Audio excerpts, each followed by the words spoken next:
y luego esa acción ejecutiva se convierte en acción ordinaria después de 5 años más.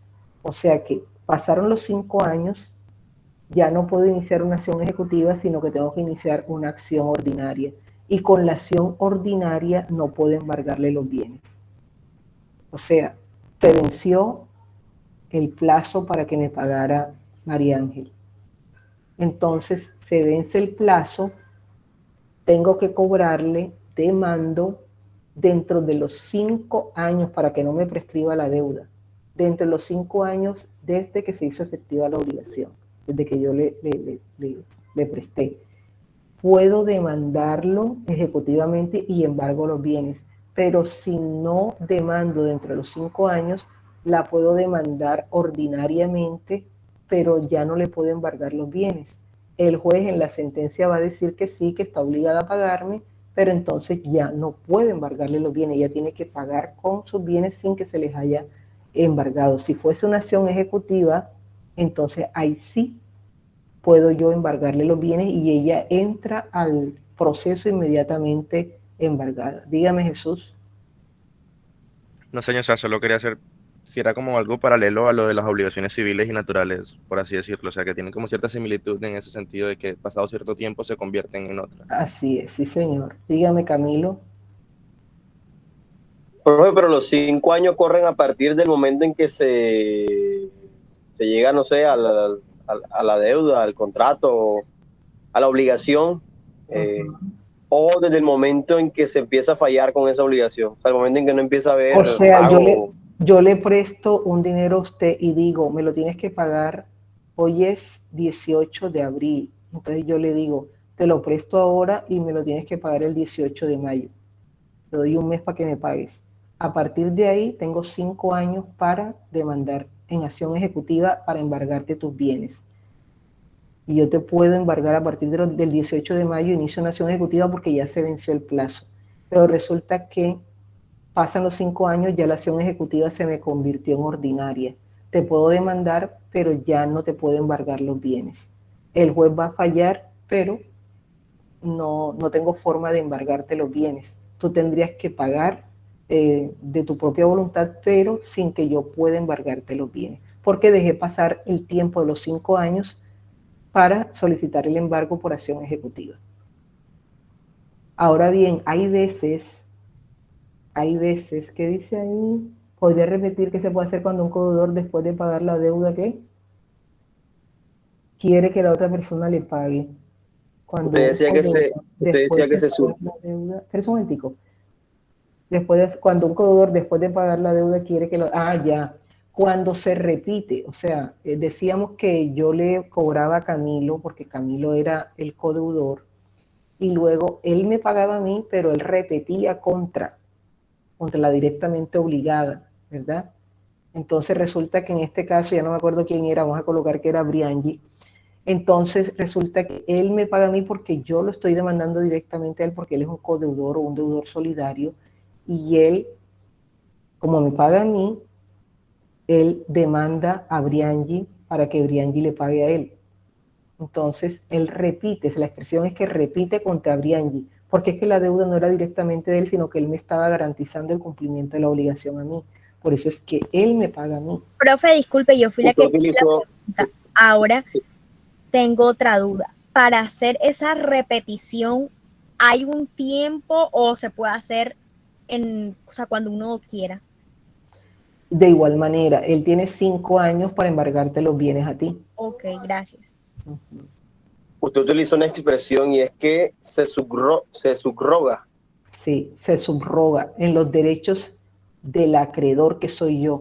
O sea, el derecho que yo tenía para demandar a María Ángel o la persona directamente obligada conmigo, ese derecho que yo tenía, como tú me lo pagaste, tú te subrogas en mis derechos como si fuera yo la que estuviese demandando a, a María Ángel. Entonces, así dice el Código Civil. El deudor solidario que ha cancelado la deuda se subroga en los derechos del acreedor para repetir contra el directamente obligado. O sea, repetir contra María Ángel es que tú vas a demandar a María Ángel porque tú me pagaste la deuda a mí. Entonces, tú tú tienes allí la forma de demostrar que tú me pagaste porque yo te demandé. Entonces tú vas a demandar a la directamente obligada para que te pague con todos los intereses. Ahora, hay veces que los deudores realizan maniobras fraudulentas para sacar los bienes de su patrimonio con el fin de defraudar a los acreedores y no pagarle. Entonces resulta que yo le presto a Camilo. Yo le presto a Camilo 200 millones de pesos y coloco fecha para que Camilo me pague, etcétera, etcétera. Verifico en su patrimonio que Camilo efectivamente me puede pagar a mí, pero llega el día y la fecha en que Camilo me tenga que pagar y resulta que Camilo se pone de acuerdo con Jesús, que son entrañables amigos, y Camilo le dice: Jesús, te voy a pasar mis bienes a nombre tuyo porque María Eugenia me va a cobrar. Y como ella vea que yo tengo el carro y la casa todavía a mi nombre, me embarga. Y coge Camilo, se pone de acuerdo con Jesús y le traspasa los bienes a Jesús. Entonces, resulta que yo tengo unas acciones, yo como acreedora tengo 3 acciones contra mi deudor insolvente. Insolvente es cuando no hay bienes y derechos dentro del patrimonio con que pagarme a mí. Entonces está insolvente. Entonces, ¿cómo me pago yo como acreedor ante un deudor insolvente? Resulta que yo tengo 3 acciones: acción de simulación, acción oblicua y acción pauliana. En el ejemplo que estoy dando, Camilo me quiere defraudar a mí y busca el concurso de su amigo Jesús para traspasarle los bienes. Él no tiene el interés de venderle a Jesús, pero me hacen ver a mí o le hacen ver a todo el mundo que en alguna oportunidad él le vendió los bienes a Jesús. Entonces, la acción de simulación me permite a mí como acreedora solicitarle al juez que declare la simulación de ese acto jurídico que realizó Camilo con Jesús. ¿Por qué? Porque resulta que ellos se confabularon para defraudarme a mí. Ellos fueron a la notaría, hicieron ver que Jesús le estaba comprando a Camilo, levantaron escritura pública y dijeron que Jesús le iba a pagar tanta cantidad de dinero por la casa a Camilo y el carro, y que Jesús le había pagado tanta cantidad, y listo, le traspasó todo. Entonces, por debajo de la mesa, luego cuando llegan a la casa, Camilo le hace firmar un documento a Jesús donde diga, un documento privado que solamente vale entre ellos, donde dice que el documento que firmaron en la notaría no es una venta, sino que es un préstamo. Entonces Camilo le hace firmar a Jesús un documento donde diga que lo que realizaron fue un contrato de comodato o préstamo de uso, y que Jesús le tiene que devolver tanto la casa como el carro en tal fecha, y ahí establecen en qué fecha. Entonces fíjese que hay un acto público, que es el que está ahí en la notaría de la venta, y hay un acto privado que vale entre ellos. Yo como acreedora voy a atacar el acto público. A mí me conviene demostrar que ese acto público que firmaron en la notaría no vale, y que el juez, a través de la acción de simulación, voy a solicitarle al juez que declare ese acto como no válido, porque hubo una simulación. Allí él no quería, o sea, no está el querer de Camilo en venderle los bienes o traspasarle los bienes a Jesús, sino que él quería era simular, ¿sí? Algo ficticio, para que todo el mundo creyera que él le había vendido los bienes y que resulta que no. Y yo no encuentro tampoco dinero en su patrimonio, o sea, yo puedo probar que ahí hubo una simulación. ¿Y cómo lo voy a probar? Puedo probarle al juez que Camilo no está trabajando, que Jesús no está trabajando y no tiene forma de comprar, que Jesús en su declaración de renta no le arroja que él tiene un patrimonio suficiente para haberle comprado la casa y el carro a Camilo. Entonces, cuando yo conozco que mi deudor, para provocar su insolvencia, realiza esas maniobras aparentes, porque son unas maniobras aparentes, ficticias, con otra persona, y allí voy a probar que simularon que ellos realizaron un negocio jurídico de manera fraudulenta con el firme propósito de que yo no pudiese cobrarle a Camilo, que es mi deudor. Entonces fíjese que Camilo saca los bienes de su patrimonio, se los coloca en cabeza de Jesús para defraudarme a mí. Yo como acreedora soy la que tengo que probar ese hecho a través de la acción de simulación.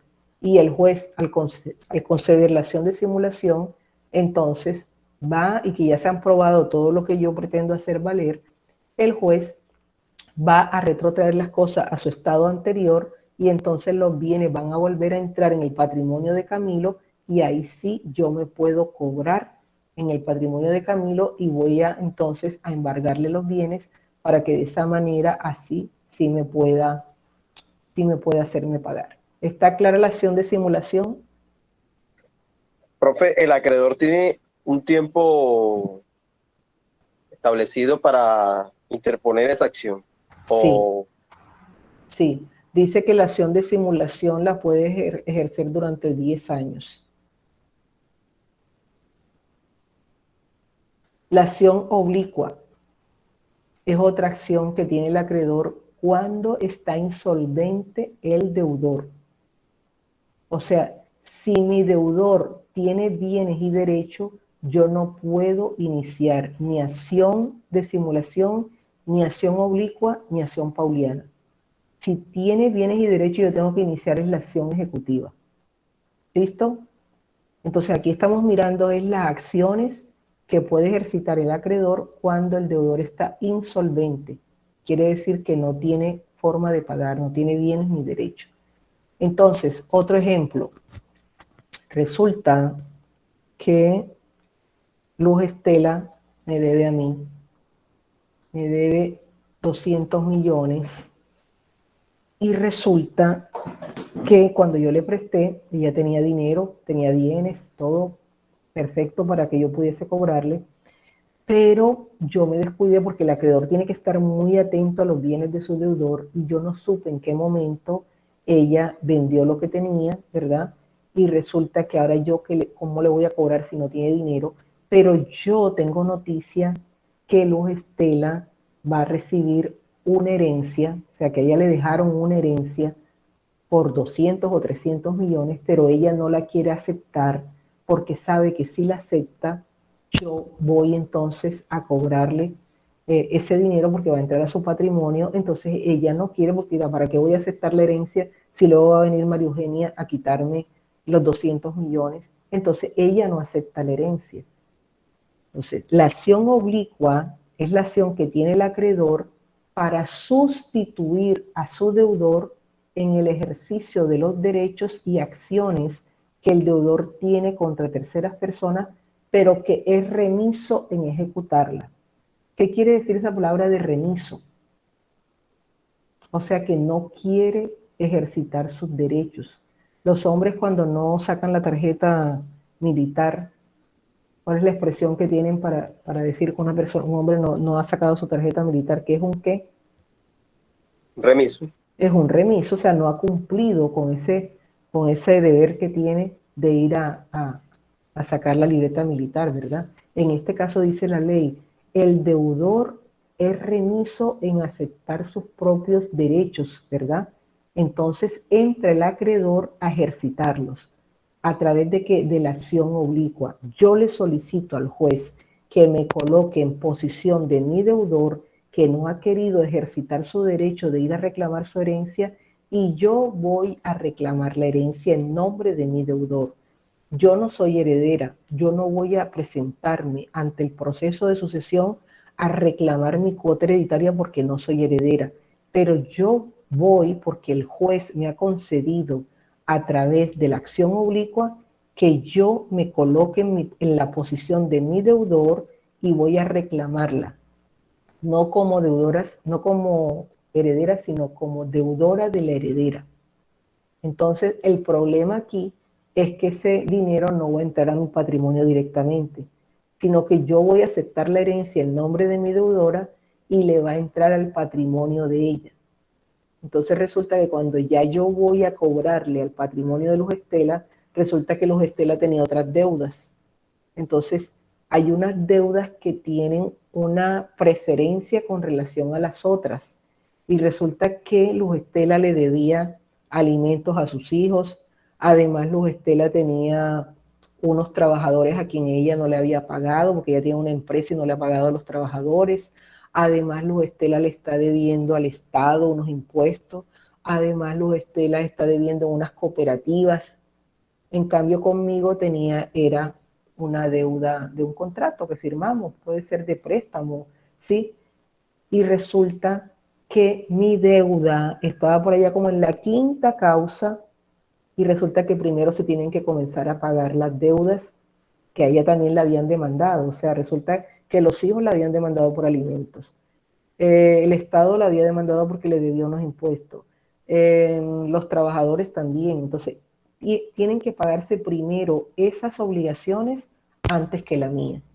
Entonces se dice que a veces esa acción oblicua no favorece al acreedor. ¿Por qué? Porque cuando ya el acreedor ejercita el derecho a nombre de su deudor, el dinero entra al patrimonio de su deudor. Y cuando ya el acreedor va a cobrarlo, es posible que no encuentre dinero. No sé si me hice entender. ¿Podría dar otro ejemplo, profesora? Usted disculpe la molestia. Estoy diciendo que Luz Estela me debe a mí dinero, 200 millones. Pero resulta que cuando voy a cobrarle a Luz Estela, ella no tiene nada en su patrimonio. Pero yo sé que Luz Estela no ha querido aceptar una herencia, que también le van a dar una herencia de 200 millones, me debe a mí 200 millones. Ella no la ha querido aceptar porque ¿para qué la va a aceptar si después cuando entre a su patrimonio yo se la voy a cobrar? Yo como acreedora me presento ante inicio una acción oblicua para que el juez me dé la potestad a mí, a través de la acción oblicua, que yo me coloque en posición de mi deudora y vaya y reclame la herencia de Luz Estela. Y la voy a reclamar a nombre de ella. No la voy a reclamar como María Eugenia, sino como la acreedora de mi deudora Luz Estela. Y allá en el proceso de sucesión me otorgan ese derecho, colocan allí que a Luz Estela le tienen que dar 200 millones, pero se lo consignan es al patrimonio de Luz Estela. A mí no me van a dar ni un peso. Yo estoy ejercitando la acción para que ese patrimonio, para que ese dinero entre al patrimonio de Luz Estela. Resulta que cuando entra el patrimonio de Luz Estela, si Luz Estela no le debía a nadie, yo me hago pagar con ese dinero. El problema es si Luz Estela le debía a otras personas que tienen preferencia, unas deudas que tienen preferencia con respecto a la mía. Preferencia quiere decir que en primer lugar están las deudas por alimentos para hijos menores, luego sigue las deudas que se tienen con los trabajadores, las deudas que se tienen con el Estado, las deudas que se tienen con cooperativas, y ya en la quinta causa están las deudas quirografarias, en este caso conmigo que firmó un contrato. Entonces, yo no me puedo pagar inmediatamente si ella está demandada con anticipación por unos hijos que le dé alimentos, por unos trabajadores, por el Estado, etcétera, etcétera. Sino lo que le quede. O sea que si ella tenía esos 200 millones, tuvo que pagarle 20 millones a unos hijos, otros 20 millones a los trabajadores, otros 10 millones al Estado. Entonces ya pagó 50 millones. Los 150 que quedan o 100 millones que queden es lo que me van a pagar a mí. Yo tendría que entonces esperar que se le vuelva a llenar el patrimonio para cobrarle el resto de dinero que me debe. ¿Está claro?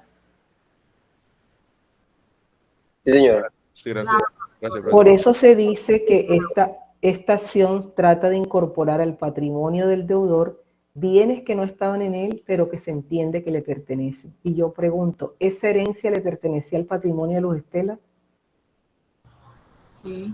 Claro. Sí, sí, pero ella fue remisa en querer aceptarla. O sea, no quiso ejecutar ese derecho, por lo tanto, yo como acreedora, a través de la acción oblicua, solicito que me pongan en posición de mi deudora para yo aceptar la herencia.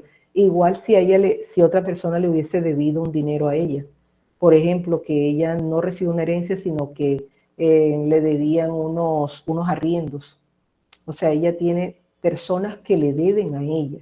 Ella me debe a mí, Luz Estela me debe a mí, pero al mismo tiempo Jesús y Camilo le deben a ella.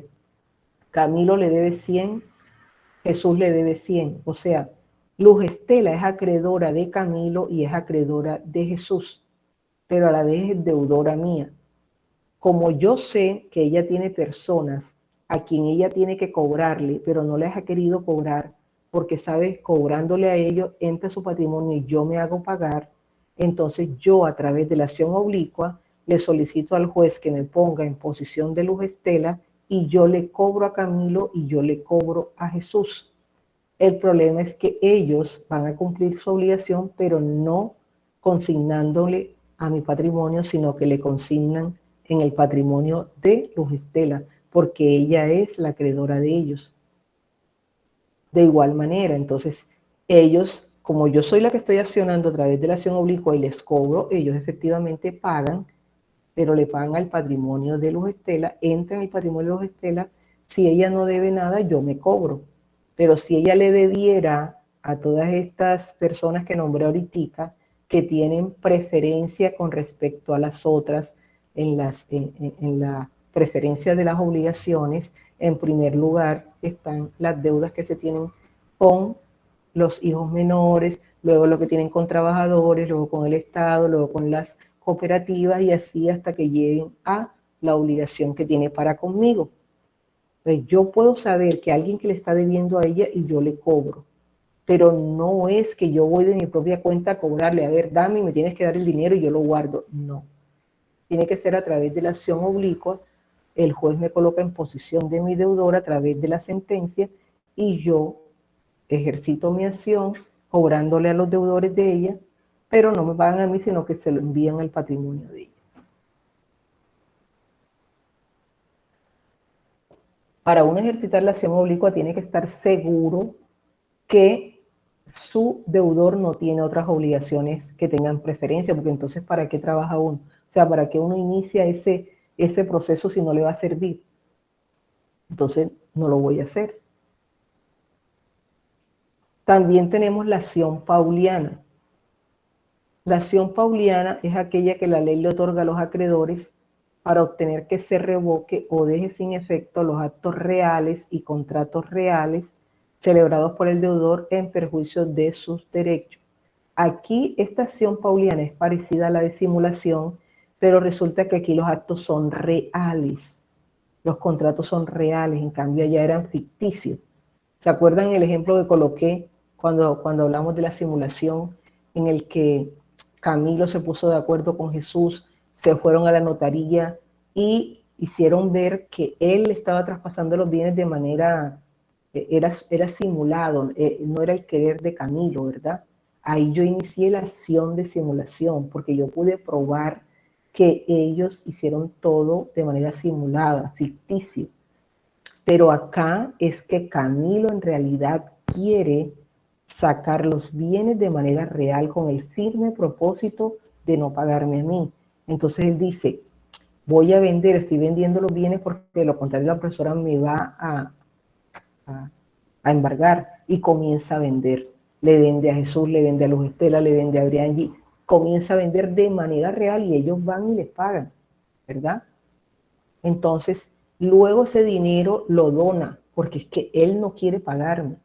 Si yo tengo esas pruebas, yo puedo iniciar la acción pauliana, porque ahí voy a probar que efectivamente los actos que él realizó fueron actos reales, los contratos que celebró fueron reales, pero perjudicándome en mis derechos. Yo estoy buscando es que esos bienes vuelvan al patrimonio del deudor, esos bienes que salieron porque efectivamente él quiso sacarlos de manera real para que yo no pudiese encontrar nada en ese patrimonio y embargarlo y cobrarle, ¿ya? Entonces, si los actos son reales, no inicio acción de simulación, sino que inicio acción pauliana. Si los actos son simulados, depende de las pruebas que yo haga valer, entonces así también será la acción. Si los actos son simulados, sería la acción de simulación. Si los actos son reales, la acción pauliana. En todo caso, lo que buscan estas acciones es que los bienes vuelvan a entrar en el patrimonio del deudor para que el acreedor pueda pagarse con ese resultado de las acciones que yo estoy realizando para que haya bienes dentro del patrimonio del deudor. Dígame, Jesús. O sea, señor, por lo menos en este caso, lo que es la acción pauliana es, digamos, la persona quiso vender los bienes que tenía para De no manera pagar la real. deuda. De manera real. Exacto. Y en vez de registrar el dinero o donarlo, o sea, de guardar el dinero en sus cuentas o de donarlo, la persona lo integró a una cuenta de una persona allegada o de un familiar o de un conocido para que no saliera registrado ese dinero a su nombre y así no pagar la deuda. Si yo logro comprobar eso, ahí yo puedo accionar o bueno, tomar acción, la acción pauliana presentando esas pruebas, ¿cierto? Tengo que demostrar que de manera real tú quisiste sacar todo de tu patrimonio para no pagarme a mí. Pero Okay. pero si yo logro demostrar que lo que tú no querías era vender, que tú no querías, sino que de manera ficticia, de manera simulada, te pusiste de acuerdo con otra persona para traspasarlo momentáneamente para que después te lo volvieran a entregar, entonces ahí sería la acción de simulación. Porque Pero los, en la porque acción los, pauliana, señor, qué pena la interrumpo, o sea, dependiendo, o sea, si yo logro comprobar que la persona hizo, cometió un acto real, o sea, vendió la propiedad y pues el juez aprueba la acción, se puede, o sea, se obliga a que esos bienes sean restituidos al deudor o con el dinero que generó se le obliga a pagar la deuda. sí, entonces aquí yo tengo que mirar también si las personas que le compraron eh, lo hicieron a sabiendas de cuál era el propósito de él, ¿verdad? Si tuvieron mala fe o buena fe. Entonces, si las personas que le compraron estaban de buena fe, ellos no tienen que restituir el bien. ¿Sí me explico? Ok. Si Sí. estaban de mala fe, sí tienen que restituir el bien. Si estaban de buena fe, no restituyen el bien, pero el dinero que tenía la persona que me debía a mí, que debió recibir, ese sí tiene que entrar en el patrimonio. ¿Sí? Entonces, porque hay personas, hay negocios, o sea, en Colombia se vende, se compra, pero dependiendo de si tú estabas de buena fe o de mala fe, así también tú tendrás que tener tu retribución. Entonces yo, para poder probar la acción pauliana, yo tengo que decir que efectivamente tú vendiste de manera real y que además quien te compró sabía que te estaba comprando para que tú sacaras los bienes del patrimonio y defraudarme a mí. Si eso es así, esta persona tendrá que devolver el bien, incluso yo puedo solicitar que me paguen perjuicios porque los dos se confabularon para defraudarme a mí. Pero la persona podrá decir, yo ni siquiera sabía por qué él estaba vendiendo sus bienes, simplemente en el comercio se vende y se compra y él me vendió, yo le compré. Como yo no logro demostrar que esa persona que le compró a mi deudor tenía conocimiento, esa persona estaba de buena fe. Por lo tanto, yo tengo que comprobar entonces el dinero de él en qué parte está, para que se pueda, lo que yo necesito es que vuelva el dinero al, al patrimonio de él para yo poderme cobrar. Allí lo que se diferencia son los actos, que acá los actos son reales y allá son ficticios. Dígame, Camilo había levantado la mano y Jesús después. Sí, profe, bueno, más que todo era la segunda pregunta que hizo el compañero, que en parte pues ha despejado esta duda, pero bueno, usted le añade lo de la buena fe o mala fe. Si se demuestra que es por mala fe, pero el dinero, no sé, fue gastado, fue consumado, no sé, o sea, no hay dinero. En ese caso, pues, ¿cómo sería? O sea, ¿el bien se devuelve, no se devuelve, el Si, dinero? si la persona que te compró, que le compró a él, tú no le demuestras la mala fe, no se va a devolver. No le va a devolver, ¿por qué? Porque en el comercio las personas venden, otras compran, y tú como, o sea, tú tendrías que estar averiguando el por qué la persona va a vender, va a comprar, y la persona no te va a decir, es que estoy vendiéndola porque voy a defraudar a un deudor. Yo le voy a comprar porque la persona me está vendiendo y yo quiero comprarle ese bien. No tengo nada que ver con el negocio que tenga con otras personas. Entonces, en este caso, quien va a adelantar la acción pauliana le favorece que pueda probar la mala fe que tiene la otra para que se pueda revertir el negocio. Pero cuando la persona que le compró estuvo de buena fe, pues no le va a servir si no hay dinero en el patrimonio del deudor. No sé si me explico. O sea, en el ejemplo que estoy dando, Camilo me debe a mí, ¿verdad? Y entonces le está vendiendo de manera real a Jesús. Pero Jesús conoce por qué le está vendiendo de manera real. Entonces yo invoco la acción pauliana. Me sirve porque sé que Jesús está obrando de mala fe y allí se revierte el negocio a través de la acción pauliana. El juez lo deja sin efecto y va a entrar el bien en el patrimonio de Camilo y yo me voy a cobrar. Pero si Jesús no sabía por qué estaba vendiendo Camilo, entonces al yo iniciar la acción pauliana tengo que tener certeza que en el patrimonio de Camilo está el dinero que Jesús le entregó. ¿Con qué fin? Con el fin de que cuando yo invoque la acción pauliana, entonces Jesús se va a defender diciendo que él no tenía nada que ver y que por lo tanto no le vayan a revertir el negocio.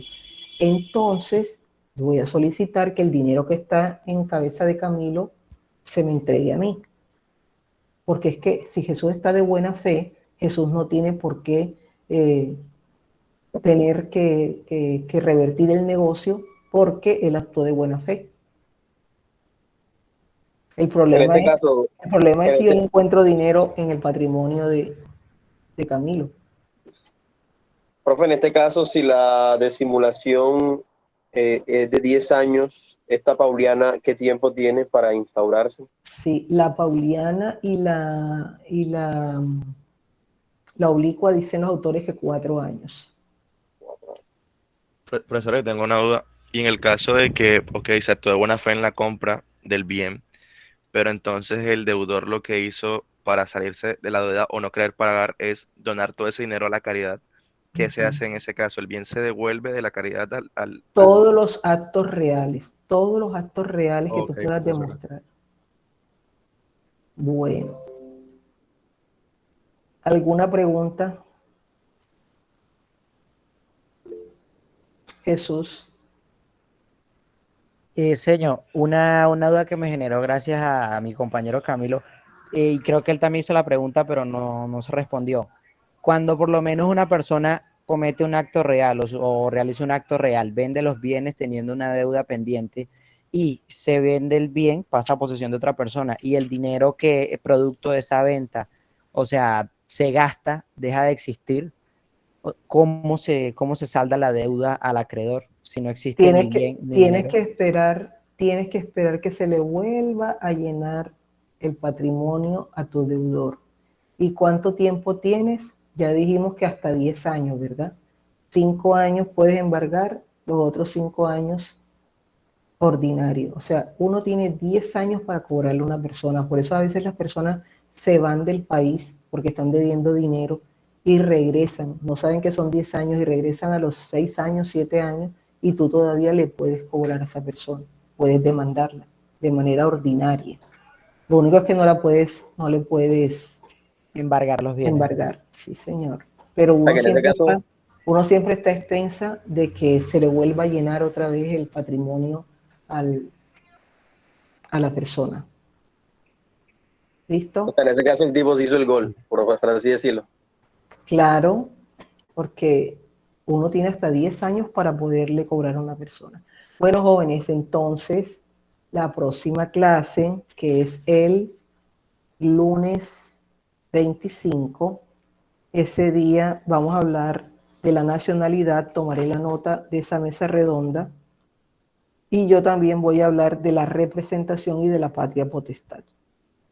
Entonces, por favor, muy atentos a leer el artículo 96 de la Constitución Nacional, la ley 43 modificada por la ley 962 de 2005, y allí tomaré esa nota. Todos deben asistir, por favor, todos, para que no se queden sin la nota.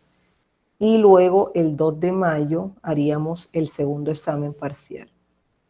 ¿Listo?